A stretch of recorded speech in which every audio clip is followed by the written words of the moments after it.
یزید کی لشکر جو امام حسین کے مقابلے میں آیا، امام حسین کے لشکر کی تعداد 72 تھی، تو یزید نے 22,000. مجھے بتائیے 72 کا 22,000 سے کوئی مقابلہ ہوتا ہے؟ عمر بن سعد نے پھر عبید اللہ ابن زیاد کو لکھا کہ 22,000 بندے تھوڑے ہیں، کچھ بندے زیادہ بھیج. تو عمر بن سعد کو عبید اللہ ابن زیاد کہنے لگے کہ تو پاگل تو نہیں ہو گیا، 72 کے لشکر کا 22,000 بھیجا، اور کتنا بھیجو؟ تو اس نے کہا تمہیں یہ نہیں پتا یہ لوگ کون ہیں؟ یہ مولا علی شیر خدا کی اولاد ہے. ان میں ایک ایک شخص ایسا ہے جو 1,000 کے مقابلے میں لڑنا جانتا ہے. تو یہاں کمزوری دکھائی جاتی ہے. ہمارے بچے سمجھنے لگے ہیں کہ یہ شاید کوئی ایسی داستان ہے، اور اس طرح کا ماحول ٹی وی پہ میں دیکھ رہا تھا، اس طرح کا ماحول بنایا جاتا ہے جیسے کوئی خوف ہے. یعنی واقع کربلا کوئی ایسا واقعہ جسے دیکھ کے خوف طاری ہو جائے، بچے راتوں کو ڈرے. وہ اکیلے درخت دکھائے جا رہے ہیں اور تیر دکھائے جا رہے ہیں. او یار کیا قوم کی تربیت کر رہے ہیں؟ واقع کربلا حوصلے کا نام ہے، دلیری کا نام ہے. سنیں بات اصل میں کیا تھی، بڑے ٹھنڈے دماغ سے میری بات کو سمجھیے گا. حضرت مولا علی شیر خدا کے بعد مسلمانوں کے متفقہ امیر بنے تھے حضرت امیر معاویہ. انہیں امیر کس نے بنایا تھا؟ امام حسن نے. حضرت علی کے بڑے صاحبزادے حضرت امام حسن نے ان سے صلح کی، انہیں خلافت دی. اور صحیح بخاری میں نبی پاک نے فرمایا تھا میرا بیٹا حسن سردار ہے، جب مسلمانوں کی جماعتوں میں لہو بہہ جائے گا تو حسن ان کی صلح کرا دے گا. وہ صلح امام حسن نے کرائی. جناب امیر معاویہ امیر بن گئے. حضرت امیر معاویہ رضی اللہ تعالیٰ عنہ بڑا پیار کرتے تھے نبی پاک سے، بڑا احترام کرتے تھے حضور کے خاندان کا. ان کی جو اجتہادی خطائیں ہیں وہ اپنی جگہ پہ موجود ہیں. چونکہ امام حسن نے ان سے صلح کر لی، لہذا ہم بھی ان کے بارے میں کوئی جملہ کہنے کے مجاز، ہماری مجبوری امام حسن ہے. اس لیے کہ جسے امام حسن صحیح کہے پھر امام حسن کے ماننے والے کو اسے غلط نہیں کہنا چاہیے. حضرت امیر معاویہ رضی اللہ تعالیٰ عنہ کا جب وصال ہوا تو حضرت امام حسن پہلے ہی ان سے وصال کر گئے، آپ کو زہر دے دیا گیا، آپ شہید ہو گئے. امام حسین موجود تھے. تو یزید کے بارے میں لوگوں نے کہا جناب امیر معاویہ سے کہ یہ ٹھیک ہے، مناسب ہے اور بہادر ہے، دلیر ہے، وہ جو ہوتے ہیں نا خوش آمدی ٹولہ. تو حضرت امیر معاویہ کے گرد بھی کچھ ایسے لوگ تھے، انہوں نے آپ سے کہا کہ یزید کو نامزد کر دیں. تو آپ نے یزید کو بلایا، حوالہ مجھ سے دیکھ لیجئے گا. بلا کے فرمایا کہ 3 بندوں کے سامنے اپنی خلافت پیش کرنا، اگر وہ تجھے مان جائیں تو امیر بن جانا، نہ مانے تو چپ کر کے گھر بیٹھ جانا. وہ 3 بندے کون ہیں؟ جناب عبداللہ ابن عباس، حضرت عبداللہ بن زبیر اور امام حسین رضی اللہ تعالیٰ عنہ. یہ وصیت فرمائی جناب امیر معاویہ.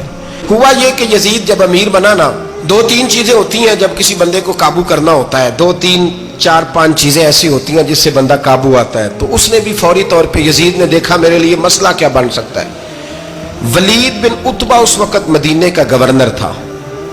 یزید نے اس کو خط لکھا کہ امیر عرب کا رواج آج بھی ہے کہ جب تک نئے خلیفہ کی بیعت نہیں ہو جاتی پرانے کے انتقال کی خبر ہی نہیں دیتے، اس کو رکھے رکھتے ہیں. یہ ان کا طریقہ ہے. وہ کہتے ہیں کہ ولی عہد اچھی طرح قبضہ کر لے پھر بتائیں گے.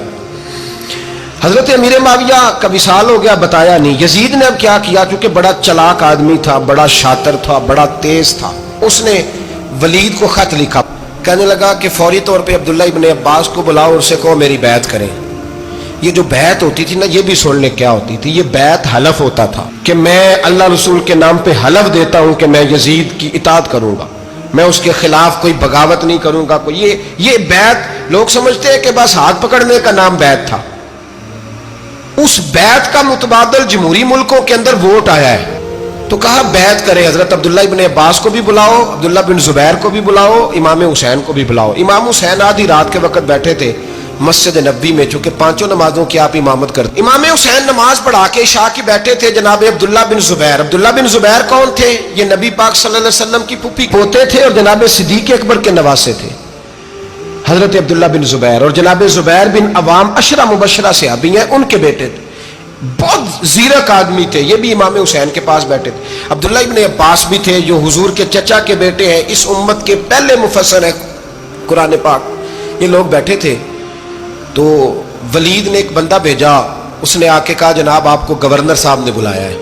تو عبداللہ بن زبیر کہنے لگے حسین اس وقت بلانے کی بات سمجھ میں نہیں آئی. تو امام حسین بڑے بصیرت والے تھے، اللہ نے بصیرت دی تھی. کہنے لگے عبداللہ آپ کو سمجھ نہیں آئی، مجھے سمجھ آ گئی ہے، امیر معاویہ وصال کر گئے اور یہ ہمیں جو بلایا گیا ہے نا، یہ یزید کی بیعت کے لیے بلایا گیا ہے.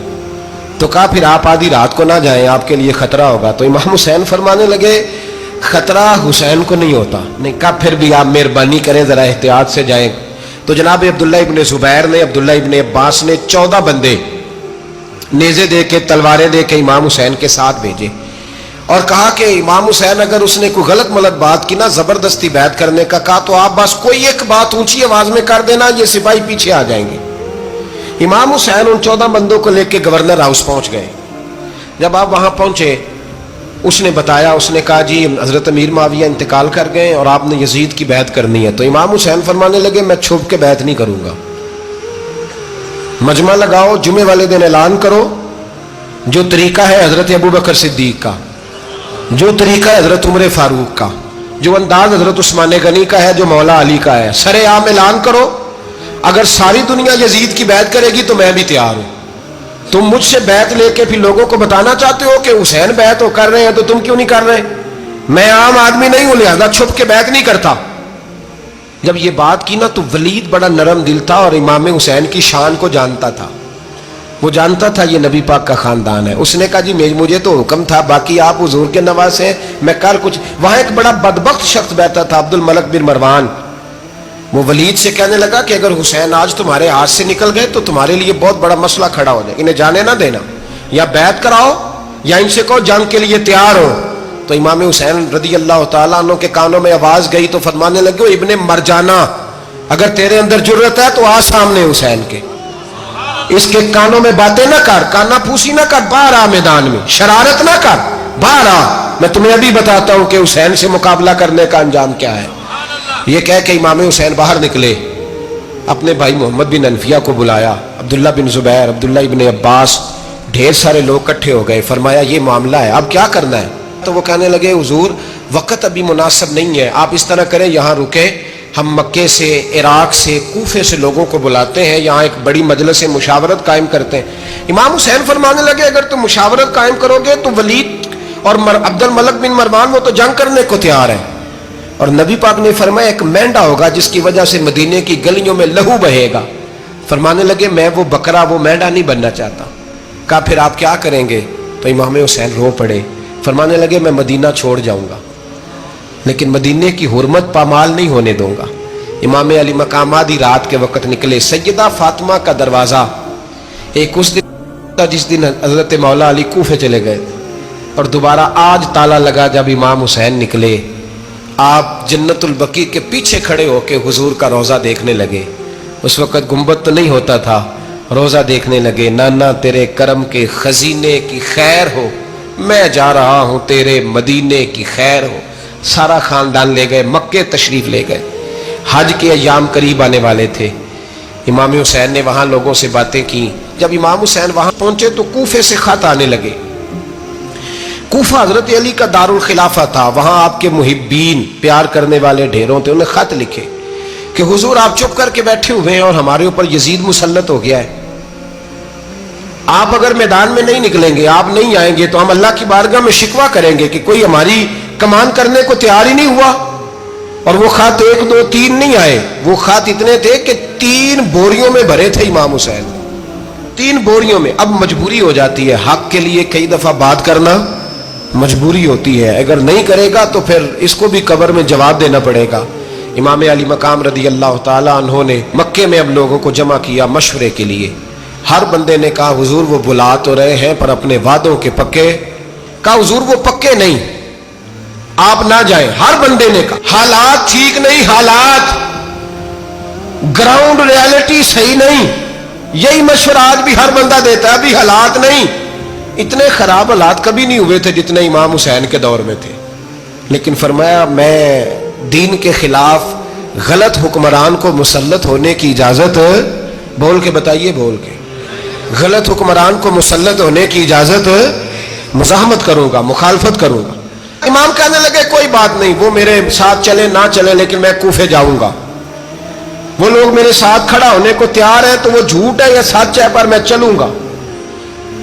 جب امام علی مقام نے اصرار فرمایا تو جو آپ کے قریبی صحابہ کرام کی اولادیں تھی ساری، یہ بھی اب بیماری ہے، کچھ لوگ کہتے ہیں جی صحابہ نہیں ساتھ چلے، تو میں کہتا ہوں اہل بیت نبوت کے تو کل افراد 21 تھے، تو 72 میں باقی اولادیں کس کی تھی؟ وہ ساری صحابہ کی اولادیں تھی، وہ سارے، پتہ نہیں کیوں اس طرح کا فلسفہ بیان کیا جاتا ہے جس میں حالات خراب ہو۔ حضرت سیدنا امام علی مقام کو جب بہت زیادہ کہا گیا نا تو امام حسین رضی اللہ تعالیٰ عنہ نے فرمایا چلو میں ایک کام کرتا ہوں، مسلم بن عقیل کو بھیجتا ہوں، حضرت علی کے بھتیجے ہیں، امام حسین رضی اللہ تعالیٰ عنہ کے چچا کے بیٹے ہیں، حضرت عقیل کے صاحبزادے مسلم بن عقیل بڑے سمجھدار آدمی تھے، معاملہ فہم تھے، بڑے جری تھے، اتنا زبردست مشورہ کم لوگ دیتے ہیں جتنا حضرت مسلم بن عقیل دیتے تھے۔ ان کو بھیجا گیا کوفے۔ اب اس میں بڑی تفصیل ہے، وہ اپنے 2 بچے بھی لے گئے۔ جب وہ کوفے پہنچے نا تو کوفے پر جناب نعمان بن بشیر کی حکومت تھی، آپ گورنر تھے اور اہل بیت سے بڑی عقیدت رکھنے والے، نرم رویہ۔ عبید اللہ ابن زیاد کوفے کا گورنر نہیں تھا، یہ کسی اور علاقے کا تھا۔ جب آپ وہاں پہنچے تو نعمان بن بشیر نے دیکھا کہ حضرت مسلم بن عقیل آئے ہیں تو لوگ دوڑے ان کی بیعت کرنے، بھاگے، اتنے لوگ جمع ہوئے کہ ایک دن میں 17,000 آدمی نے بیعت کر لی۔ کتنے بندے جی؟ 17,000 آدمی ایک دن آیا۔ اب وہ جو امام مسلم بن عقیل کے وہاں نعرے لگانے والے تھے کہنے لگے حضور یہ پہلے دن کی کارکردگی ہے، 2-4 دن میں دیکھیے کیا ہوتا ہے۔ 2-4 دن میں کیا ہوا؟ 40,000 آدمی نے بیعت کر لی۔ اب وہ 40,000 بندہ تیار ہو گیا۔ ادھر سے جو یزید کے وفادار تھے انہوں نے خط لکھا یزید کو کہ تو نے بڑا نرم آدمی گورنر بنایا ہے اور 40,000 بندہ چلا گیا حسین کی طرف، اگر ایک دن مسلم بن عقیل اور رہے تو جو تمہارا گورنر بیٹھے ہیں نا جناب نعمان بن بشیر، ان کو گورنر ہاؤس سے نکال کے مسلم بن عقیل قبضہ کر لیں گے، تو چپ کر کے بیٹھا ہے۔ یزید بڑا تیز تھا، اس نے ایک آدمی گھوڑے پہ دوڑایا۔ عبید اللہ ابن زیاد ایک اور علاقے کا گورنر تھا پر بڑا ظالم سا بدماش تھا، بڑا سخت گیر آدمی تھا۔ اس کو کہا کہ تو پہلے ایک صوبے کا گورنر ہے، جا تجھے دوسرا صوبہ بھی دیا۔ اس طرح کار فوری طور پہ کوفے پہنچ اور جا کے مسلم بن عقیل کو گرفتار کر، جو آدمی ان کا ساتھ پھر بھی دے اسے قتل کر دے۔ اس نے کیا کیا؟ وہ آدھی رات کو آیا، منہ چھپایا، جبہ پہنا، لوگ سمجھے امام حسین آ گئے۔ بہت سارے لوگوں نے اس کے نعرے بھی لگائے۔ وہ چپکے سے داخل ہوا اندر، اور چپکے سے داخل ہو کے اس نے سب سے پہلا کام یہ کیا کہ نعمان بن بشیر رضی اللہ عنہ کو معزول کیا، کوفے کے گورنر ہاؤس پہ قبضہ کیا۔ پھر اس نے اسی وقت سوئے ہوئے سرکردہ لوگ، جس طرح ایک گاؤں کا چودھری دوسرے کا محلے میں قبیلوں کے جو لوگ تھے چودھریوں کو بلایا، کچھ کو سزائیں دیں، کچھ کو سخت کہا، کچھ کو ان کے عیب گنوائے کہ وہ تمہارا فلانا مسئلہ پھر خراب کر دوں گا، بلیک میل کیا۔ صبح ہونے تک حالات اگر تم نے میرے قابو میں نہ کیے تو یاد رکھنا بڑا مشکل ہوتا ہے حق پہ کھڑا ہونا، بڑی چیزیں لوگوں کو یاد آتی ہیں، اللہ جانتا ہے۔ پہلے کچھ ہوتا ہے، بعد میں معاملہ کچھ ہوتا ہے۔ حضرت مسلم بن عقیل کے ساتھ جس دن عبید اللہ ابن زیاد آیا 40,000 کا لشکر تھا۔ اگلے دن صبح ہوئی، اگلے دن تو یہ حال ہو گیا کہ آپ جب کوفے کی جامع مسجد میں ظہر کی نماز کے لیے گئے تو 5-7 ہزار آدمی نماز پڑھنے آیا، اور جب مغرب کا وقت آیا تو لوگوں نے چند ہزار لوگ رہ گئے، نماز کی نیت باندھی۔ توجہ کرنا میری بات پہ، ایک مسئلہ بھی سمجھ میں آئے گا۔ لوگوں نے نماز کی نیت باندھی تو حضرت مسلم بن عقیل امامت کر رہے ہیں، ہاتھ باندھے ہوئے ہیں، تو بہت سارے لوگوں نے پیچھے ہاتھ چھوڑ دیے۔ ایک بندے نے دوسرے سے پوچھا وہ ہاتھ کیوں نہیں باندھتے؟ کہنے لگے اگر عبید اللہ ابن زیاد کے کسی بندے نے دیکھ لیا نا تو ہم اسے کہیں گے ہم تو نماز پڑھ ہی نہیں رہے تھے، ویسے ہی کھڑے تھے، ہاتھ ہی نہیں باندھے سرے سے۔ جب نماز کی امامت باندھی تو 10-11 صفیں تھیں۔ جب مسلم بن عقیل رضی اللہ تعالیٰ عنہ نے سلام پھیرا تو پیچھے بندہ ہی کوئی نہیں تھا۔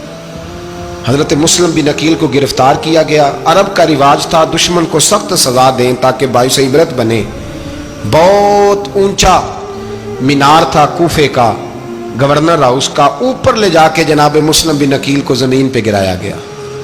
اور جب وہ شہید ہو گئے تو شہید ہونے سے ایک رات پہلے وہ خط لکھ چکے تھے امام حسین کو کہ آپ آ جائیں، حالات بڑے اچھے۔ خط ملا تو امام حسین مکے سے کوفے کی جانب چل پڑے۔ امام علی مقام رضی اللہ تعالیٰ عنہ جب چل پڑے، تشریف لا رہے تھے تو رستے میں فرزق شاعر ملا، بڑا محب اہل بیت تھا۔ رستے میں ملاقات ہوئی، اللہ اکبر، حضرت مسلم بن عقیل جب گرایا شہید ہو گئے تو پھر اس نے اس طرح کیا کہ آپ کی لاش کو لٹکا دیا چوک میں. لوگ دیکھتے تھے تو عورتیں بچوں کہتی تھی تو نے باہر نہیں نکلنا, ہم نے نہیں امام حسین کے ساتھ چلنا, بس بڑا خوف ہے, کوئی بندہ نہ باہر نکلے, کوئی نہیں ضرورت, ہمیں حالات بہتر ہوگی تو دیکھی جائے گی. آج کتنے لوگ ہیں, کتنی دیگیں پکی, کتنی نیازیں بٹی, کیا کچھ ہوا. آپ ناراض نہ ہونا, میں آپ میں سے ہوں, آپ مجھ سے ہیں, یہ بات آپ کی نہیں میری سب کی ہے. آج بھی اگر امام حسین کے نام پہ جان دینے کی باری آئے گی تو دیگیں رہ جائیں گی. ناراض تو نہیں ہو گئے آپ لوگ؟ فٹافٹ مائیں کہیں گی باہر نہیں جانا, بالکل پتر سانو کی لگے, سارا دن کوئی ہمارے لیے. وہ پیر صاحب تو کرتے رہتے ہیں باتیں, ان کا تو کام ہے, خبردار ہم نے نہیں جانا. دیگیں دینے کو سارے تیار ہیں, جانے دینے کو تیار ہونا. ناراض ہو گئے آپ لوگ؟ چلو کوئی نہیں, ہو جاؤ, خیر صلی اللہ ہے, بات تو ٹھیک کر رہا ہوں نا. حضرت امام حسین رضی اللہ تعالیٰ عنہ نے فرزق شاہ رستے میں ملا تو امام حسین کو کہنے لگا کہاں جا رہے ہیں؟ فرمایا میں کوفے جا رہا ہوں. کہنے لگا حضور نہ جائیے گا, لوگوں کے دل آپ کے ساتھ ہیں, تلواریں آپ کے ساتھ نہیں. سیدنا امام حسین رضی اللہ تعالیٰ عنہ کو آ کے کہا حضور وہ سارے کوفے والے مانتے ہیں کہ بات حسین کی ٹھیک ہے لیکن آپ کی سپورٹ نہیں کریں گے. اور اگلی بات فرزق نے یہ کی کہ حضور میں حضرت مسلم بن عقیل کی لاش کو لٹکی ہوئی دیکھ کے آیا ہوں کوفے کے چوک میں. بڑا ہی خوبصورت فکرہ ہے امام حسین کا. فرمانے لگے میرا بھائی لٹکا ہوا تھا, کہیں کسی کے آگے جھکا تو نہیں تھا؟ لٹکا ہی تھا نا, کہیں جھکا تو نہیں کسی کے آگے؟ کہا حضور نہیں. تو آپ فرمانے لگے اگر مسلم بن عقیل لٹک گیا تو حسین بھی لٹک جائے گا, لیکن جھکے گا. حضرت امام حسین تشریف لائے, بچوں سمیت آئے. حر بن یزید ایک شخص تھا. حر بن یزید ایک مختصر سا لشکر لے کے اس نے امام حسین کو ایک جگہ پہ روکا, پھر دوسری جگہ پہ روکا, بالآخر تیسری جگہ پہ روکا. تو امام حسین نے فرمایا جگہ کون سی ہے؟ کہا حضور کرب و بلا.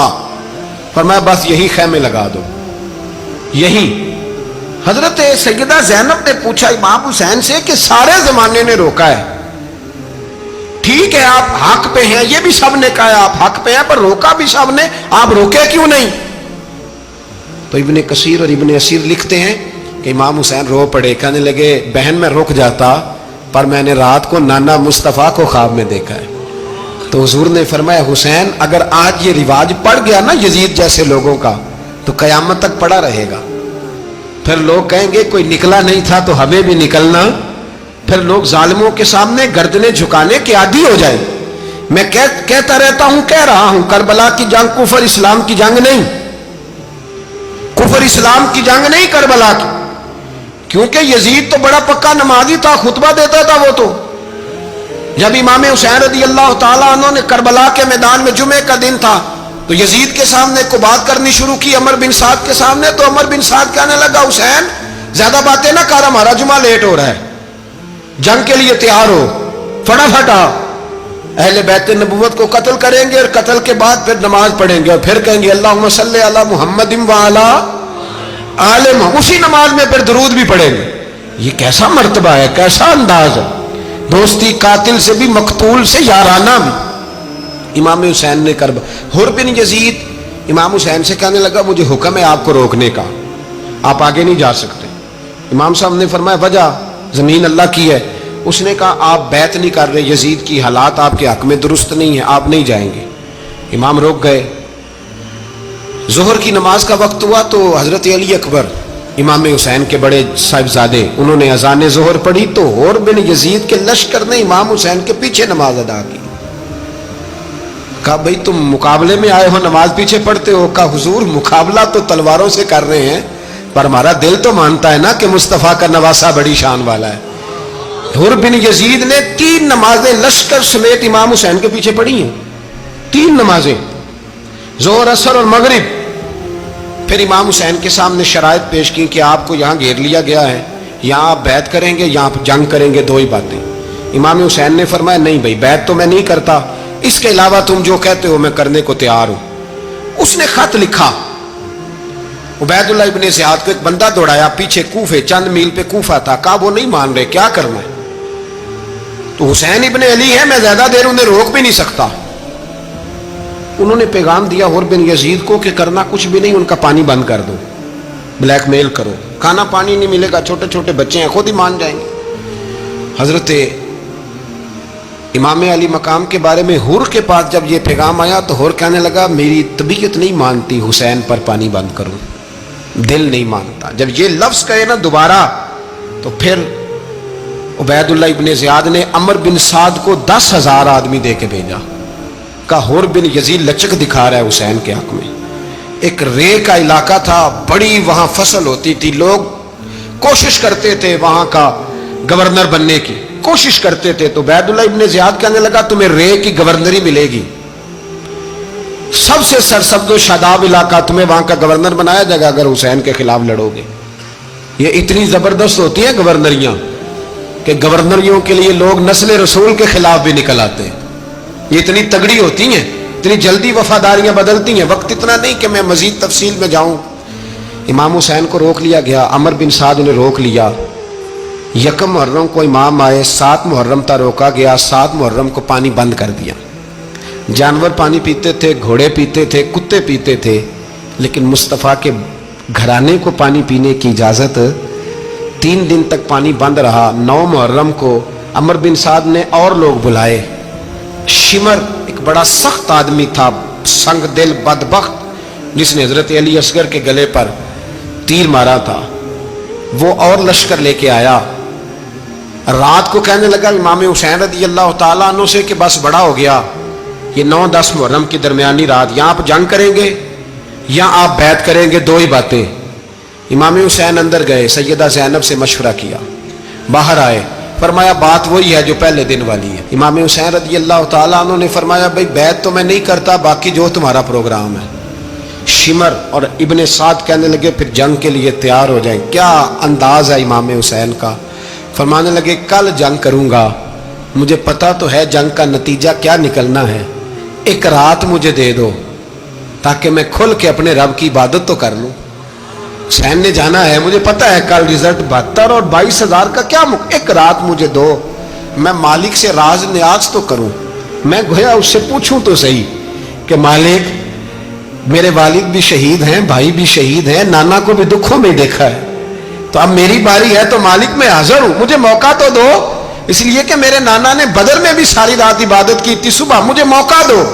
اور دنیا کا اصول ہے جب کوئی موقع مانگتا ہے تو دیا جاتا ہے۔ یہ دونوں کہنے لگے کوئی موقع نہیں۔ حور بن یزید پیچھے سے بولا، کہنے لگا نہیں، بدتمیزی نہ کرو، حسین کو موقع دو، تمہیں دینا پڑے گا۔ موقع دیا۔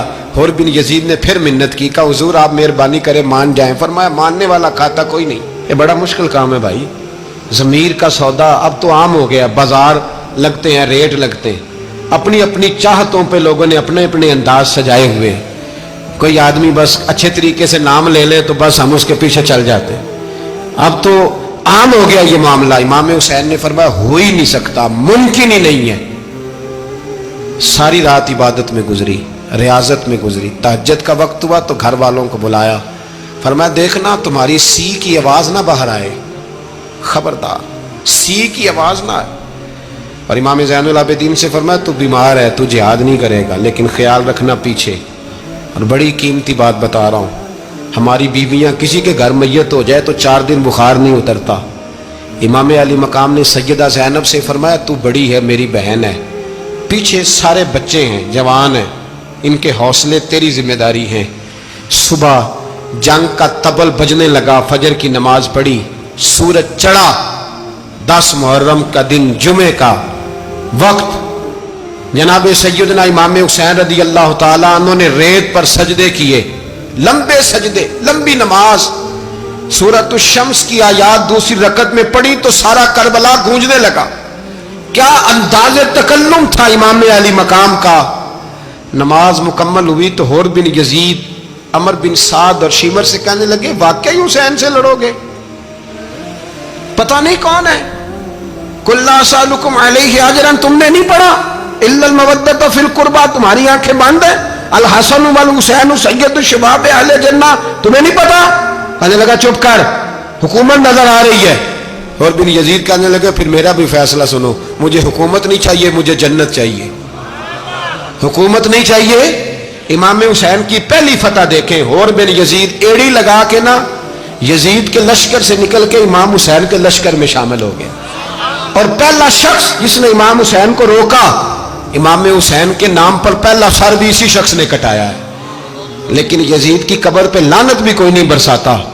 اس کا محل تھا بہت بڑا، لیکن جب لوگ کربلا میں امام حسین کو سلام کرنے جاتے ہیں تو قدموں میں حور بن یزید کا مزار بھی بنا ہوا ہے، اس کو بھی سلامی دی جاتی ہے. اور اب ہم اکیلا حور بن یزید نہیں کہتے، ہم کہتے ہیں حور بن یزید رضی اللہ تعالی. اب ہم اتنی تعظیم کرتے ہیں اس حور کی. جناب امام حسین کو میدان میں کھڑا کیا گیا، جہاد کا طبل بجا، پہلے خدام آئے. اور سن لو آج وہ پتہ نہیں بازاری سے لوگ چڑھ گئے اسٹیجوں پہ، بازاری سے، نہ چہرے پہ داڑھی ہے نہ سر پہ کوئی کپڑا ہے، بازاری لوگ ہیں، بھاگ رہے ہیں، بازو چڑھائے ہوئے ہیں، بٹن کھولے ہوئے ہیں، تماشا بنا دیا. سننے والوں کا بھی اللہ ہی حافظ ہے. وہ سٹیج پہ یہ اہل بیت کی شان بیان کرتا ہے، بھاگ کے ادھر جاتا ہے. یہ کوئی طریقہ ہے؟ سننے والوں کا بھی عجیب انداز ہے، ہر بندے کو سننے بیٹھ جاتے ہیں.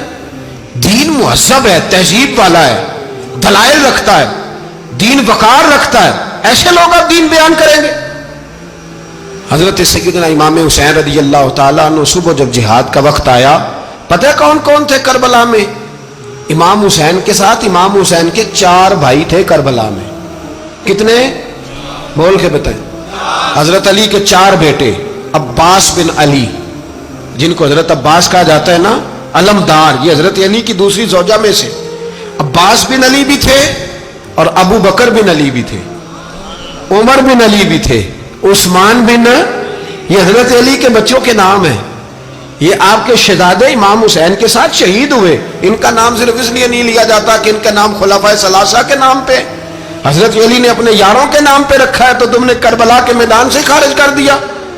یہ تینوں شہزادے حضرت جناب سیدنا امام حسین کے ساتھ تھے، یہ بھی شہید ہوئے. حضرت جناب زینب امام حسین کی سگی بہن ہے، ان کے 2 بچے تھے، اون و محمد. جب امام حسین میدان میں جانے لگے تو جناب زینب بچوں سے کہنے لگی، نہ پہلے بھائی نہیں جائے گا، پہلے بھانجے جائیں گے. 2 بچے شہید ہوئے. حضرت قاسم بن حسن امام حسن کے بیٹے تھے. وہ جب میدان میں جانے لگے تو امام حسین نے کہا، نہیں بھائی تو نہیں جائے گا، تو میرے بھائی کی نشانی ہے، میں جاؤں گا. تو حضرت قاسم بن حسن نے ایک تعویذ کھول کے دیا کہ ابا جی میرے والد نے کہا تھا جب بڑی مشکل آ جائے تو تعویذ کھول کے دیکھنا. تو آج بڑی مشکل آئی ہے تو میں نے تعویذ کھولا ہے، تو یہ دیکھیں کیا لکھا ہے. یہ تو رکا ہے، تعویذ ہے ہی نہیں. جب کھول کے دیکھا تو اس پہ لکھا تھا، قاسم اگر حسین پہ کوئی کڑا وقت آ جائے تو بیٹھ کے آگے آگے رہنا، اگر کڑا وقت میرے بھائی پہ کبھی آ جائے نا، دیکھنا اس کے آگے آگے چلنا، اسے حسن کی کمی نہ محسوس ہو. پائیاں جہاں ساکھ نہیں کوئی جے وچ خار نہ ہوئے. سیدنا امام حسین پہلی دفعہ کربلا میں اس وقت روئے جب یہ رکا. آپ نے دیکھا تو فرمایا ٹھیک ہے، اگر حسن کی یہ وصیت ہے تو میں نے زندگی میں اگر ان کی ہر بات مانی ہے اب بھی مانوں گا، تمہیں اجازت ہے. جناب قاسم بن حسن 16 سال کا جوان جب میدان میں نکلے تو ہائے ہائے پتہ نہیں کہاں سے آ گئی ہے. امام قاسم بن حسن جب میدان میں نکلے تو تبری سے لے کر علامہ ابو الاسناد صاحب سب کو پڑھ کے تو دیکھو، 3 دن کی پیاس ہے، شدید آزمائش ہے، دکھ ہے، تکلیفیں ہیں، پھر بھی پہلی دفعہ جب میدان میں گئے ہیں واپس آئے ہیں 19 لوگوں کو قتل کر کے واپس آئے. سناؤ قصہ خیبر کو، تمامی اپنے بچوں کو. علی کی داستان سن کے دلوں سے ڈر نکلتا ہے. علی کی داستان سن کے دلوں سے، یہ جو بچے ڈر رہے ہیں نا، وہ چمگادڑ آ گئی، کاکروچ آ گیا، یہ خوف نکل جائے گا اگر حضرت قاسم بن حسن کی بات سنیں گے. درجنوں لوگ آپ نے قتل کیے. ایک دفعہ آئے، کہا چاچا یزید کا لشکر تو بڑا بزدل ہے، اگر چند قطرے پانی میرے حلق سے گزرے تو میں سارے کاٹ کے لے آؤں گا آپ کے پاس، چند قطرے. لیکن تھوڑی دیر گزری، عمر بن سعد کہنے لگا اکیلے اکیلے جاؤ گے تو علی کا پوتا ہے، یہ سب کو مار دے گا، اکٹھے جاؤ. چاروں جانب سے تیر برسے، ایک تیر لگا آ کے گردن کے پیچھے، بس جناب سیدنا قاسم بن حسن گھوڑے سے نیچے گرے.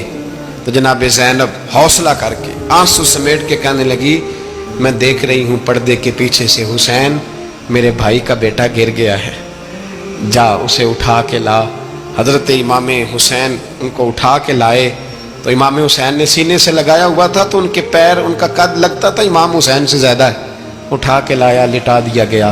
امام حسین کے اپنے بڑے بیٹے میدان میں نکلنے کو، علی اکبر نام ہے، جب جن لوگوں نے حضور کو نہیں دیکھا تھا وہ جب کہتے نا ہم نے نبی پاک کا دیدار نہیں کیا تو بتاؤ کس طرح کے تھے، تو بتایا جاتا تھا کہ جناب علی اکبر کا دیدار کرو، ہم شبیہ مصطفیٰ۔ اور جب وہ گلیوں میں نکلتے تھے تو عورتیں چھتوں پہ چڑھ جاتی۔ جناب علی اکبر رضی اللہ تعالیٰ عنہ تلوار لے کے میدان میں نکلے، جوان بیٹے دینے بڑے مشکل۔ او یارو رٹا کیا ہے یہ تو بتاؤ، کہ ظالم آدمی حکمران، یار یہ رٹا ہے، ایک ظالم کا رستہ روکنا ہے، اس رٹے کے لیے ہم شبیہ مصطفیٰ۔ جناب سیدنا امام علی اکبر میدان میں نکلے، بڑے لوگ مارے، بڑے، پھر ایک تیر ان کے بھی گلے میں لگا، اور جب وہ گرے نا زمین پہ تو حضرت امام حسین دوڑ کے آئے، دوڑ کے، اور جب تشریف لائے تو ان کے گلے سے تیر کھینچا تو ایک جملہ لکھا ہے صاحب تبری نے، اس نے حد کر دی، کہنے لگے تیر کھینچا تو امام حسین کی آنکھوں میں آنسو آئے، کہنے لگے کاش جناب ابراہیم آج میرے سامنے ہوتے تو میں انہیں کہتا کہ آپ نے تو بیٹا ذبح کرتے وقت آنکھوں پہ پٹی باندھی تھی، دیکھو میں کھلی آنکھوں سے بچے ذبح کر رہا ہوں، کھلی آنکھوں، کاش جناب ابراہیم خلیل ہوتے تو انہیں کہتا۔ جناب علی اکبر بھی شہید ہوئے۔ حضرت علی اصغر کو تو اچانک اٹھایا تھا امام حسین، باہر نکلے تو گردن پہ تیر لگا تو 6 مہینے کا بچہ وہ بھی شہید ہوا، خون اچھالا آسمان کی طرف تو کہا مولا دیکھ لے، میں نے 6 مہینے والا بھی نہیں بچایا، وہ بھی دے دیا ہے۔ پھر حضرت عباس کو بیٹیوں نے کہا کہ اب نہ، کچھ کہتے ہیں پہلے شہید ہوئے، کچھ نے لکھا بعد میں، اب ہم سے پانی کے بغیر نہیں رہا جاتا، تو جناب عباس پانی کا مشکیزہ لے کے نکلے باہر، ایک ہاتھ کٹا، دوسرے پہ مشکیزہ وہ بھی کٹا، پھر پانی تو بھر لیا تھا لا نہ سکے، پھر گردن کٹی تو شہید ہوئے۔ بچوں کی بھی شہادت ہوئی، پر جب ان کا لاشا اٹھایا تو امام حسین کہنے لگے مولا اب نہ حسین کی کمر کمزور ہو گئی ہے، اب کمزور ہو، اور بھائی ایک میت ہو جائے تو 4-5 دن تو پوری آنکھیں نہیں کھلتی، کیسا جری خاندان ہے۔ تھوڑی دیر گزری تو امام علی مقام نے پٹکا باندھا، سر پہ دستار باندھی، مولا علی کی تلوار پکڑی، نبی پاک کا امامہ باندھا اور گھوڑے پہ سوار ہوئے تو کہنے لگے زینب گھر تیرے حوالے اور میں اللہ کے حوالے، گھر تیرے حوالے اور میں، اور پھر امام حسین نکلے، امام علی مقام نکلے۔ راوی کہتے ہیں کہ یہ جلوہ پہلے بھی بڑے سونے تھے پر آج جو رنگ دیکھا وہ کبھی نہیں دیکھا، کیا انداز تھا، جدھر جاتے نعرہ لگاتے تو حد ہو جاتے۔ اتنے لوگ امام حسین نے کاٹے، اتنے کاٹے، پھر واپس پلٹ کے آئے اور کہنے لگے زینب ذرا پردے کے پیچھے سے دیکھ تو صحیح میری بہن، ان بزدلوں کو جرت ہی نہیں ہو رہی حسین کے مقابلے میں آنے، ایک دوسرے کو دھکا دیتے، تو جا تو جا، پھر اکٹھے وار ہوئے۔ یہ کون ہے کٹا ہوا، لباس ہے پھٹا ہوا، یہ بال یقین حسین ہے، نبی کا نور عین ہے۔ پھر چاروں جانب سے تیر برسے تو امام علی مقام چونکہ نماز کا وقت ہو گیا تھا، اترے گھوڑے سے، خون بہ رہا تھا، گرم ترین ریت سے تیمم کیا، سر سجدے میں رکھا، اور جب شمر آپ کی گردن کاٹنے لگا تو کہنے لگے ٹھہر جا ذرا رب سے ایک بات کر لینے دے، اور پھر بولے امام حسین، کہنے لگے مالک تو اب بتا کہ حسین سے راضی ہے کہ ناراض ہے، تو بتا۔ تو پھر ایک آواز آئی، یا ایتھا النفس مطمئنہ ارجعی الی ربک راضیۃ مرضیہ، فرمایا نفس مطمئنہ واپس آ جا، تو اللہ سے راضی ہے، اللہ تجھ سے راضی۔ امام حسین وہاں شہید ہو گئے۔ اب یہ قافلہ امام حسین کا سر کاٹ، ذرا دیکھنا غور کرنا، سر کاٹ کے نیزے پہ رکھا ہے، جسم کربلا میں پڑا ہے، عورتوں کو گھوڑوں پہ بٹھا کے لے جایا گیا یزید کے دربار میں۔ یزید پہلے عبید اللہ ابن زیاد نے بدتمیزی کی، پھر یزید نے کی۔ سعودی عرب کا ایک مولوی بول رہا تھا، سعودی عرب کا، ان سے بھی بڑا عشق ہے، جس نے تقریر سننی ہو میرے پاس ہے۔ ہمیں لوگ مشورے دیتے ہیں کہ جو یزید کو اچھا کہے اور حسین کو باغی کہے اس کو ہم امام مان لیں، اس بے شرم بے حیا کو جو نبی پاک کے گھرانے کے بارے میں بکے اسے امام۔ سعودی عرب میں مسجد نبی میں درس دینے والا جس نے تقریر سننی ہو میرے پاس ہے، وہ کہتا ہے یزید تو بڑا اچھا آدمی تھا، اس نے تو بڑی خدمت کی، تو میں نے اسے کہا رشتہ داری کر لیا یزید کے ساتھ، قریب ہو جا، شرم نہیں آتی؟ آج بھی نبی پاک کا دل دکھاتے ہو، حیا نہیں آتی، خیال نہیں آتا. اور لوگ گھر میں بیٹھ کے باتیں کرتے ہیں، کہتے ہیں جی جو بیت اللہ میں ہو وہ بھی برا ہو سکتا ہے. بیت اللہ میں تو 360 بت بھی تھے، وہ اچھے تھے. مدینے میں تو 360 منافق بھی رہے، پوری سورہ منافقون نازل ہوئی، وہ اچھے تھے. عجیب تماشا بنا دیا لوگوں نے مذہب کا. وہ آج بکرا ہے. آج میرے پاس ویڈیو آئی ہے، کہتا ہے یزید نے تو بڑی خیمت، تو عبید اللہ ابن زیاد نے قتل کیا. بے شرمو، اگر عبید اللہ ابن زیاد نے بھی قتل کیا تھا تو حکومت کس کی تھی؟ بولیں، بول کے بتائیں. تو پھر یزید نے عبید اللہ ابن زیاد کو سزا کیوں نہیں دی، بلکہ ایک جگہ 2 گورنریاں دی اس کو؟ یہ حال کیا. بلکہ سنو جو حدیث پاک میں آتا ہے وہ یہ ہے کہ یزید چھڑیاں مار رہا تھا، چھڑیاں امام حسین کے لبوں پہ. تو نعمان بن بشیر صحابی تھے، بول پڑے، کہنے لگے او یزید بدبخت، ہاتھ پیچھے اٹھا، مجھے اللہ کی عزت کی قسم میں نے سینکڑوں بار نبی پاک کو ان ہونٹوں کو چومتے دیکھا ہے.